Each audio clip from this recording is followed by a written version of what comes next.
Kabar tak sedap datang dari komika Indonesia, pria Prayoga Pratama Tanjung atau lebih dikenal dengan Babe Cabita. Ia masuk rumah sakit hingga unggah story melakukan CT scan. Berikut informasi selengkapnya untuk Anda.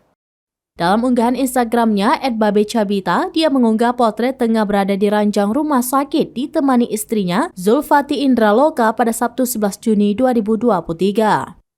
Meski tengah berada di rumah sakit, Babe Cabita tetap mengumbar senyum. Komedian Babe Cabita dirawat di rumah sakit karena menderita demam berdarah atau DBD. Babe Cabita berbaring di ranjang rumah sakit dengan didampingi sang istri Zulfati Indraloka. Zulfati mengatakan bahwa Babe Cabita harus dirawat di rumah sakit karena DBD saat berulang tahun ke-34.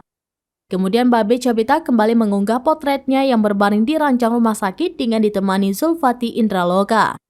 Tangan Babe Cabita tampak terpasang infus dan beberapa bekas suntikan.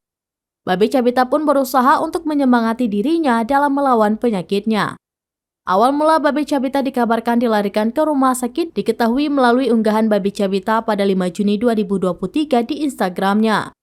Ia menuturkan bahwa tiba-tiba mata sebelah kirinya kabur dan tak bisa melihat orang lain sama sekali, seperti ada bulatan hitam yang menutupinya. Babe juga mengunggah momen dirinya melakukan CT scan di kepala sebelum akhirnya harus dirawat di rumah sakit.